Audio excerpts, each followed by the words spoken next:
তো দর্শক দেখতে পাচ্ছেন আজকে কিন্তু আপনাদের জন্য কৃষি বাংলা টিভির পক্ষ থেকে আজকে কৃষকের জমিতে আসছি।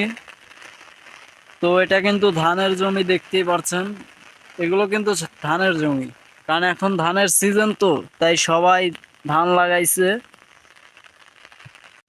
তো দর্শক দেখতে পাচ্ছেন জমিতে কিন্তু পানি এসে গেছে, কারণ এখন বর্ষার সিজন। তো এই দেখেন ধানের নিচ দিয়ে পানি,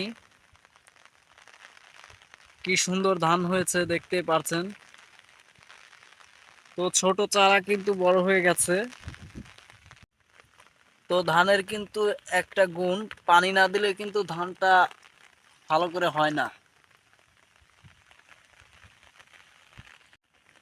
তো দর্শক ধানটা কিন্তু লাল হয়েছে দেখতেই পাচ্ছেন। আপনারা কিন্তু কীটনাশক ব্যবহার করবেন, কীটনাশক ব্যবহার করলে কিন্তু ধান এরকম কালার আসবে না।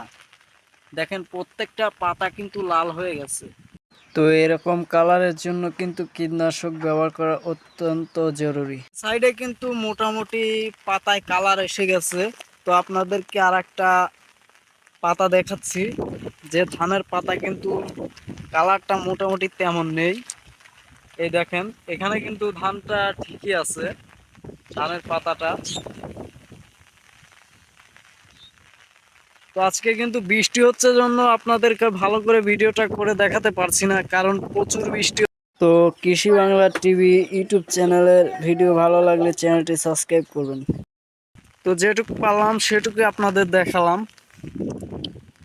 ধন্যবাদ সবাইকে, ভালো থাকবেন, সুস্থ থাকবেন।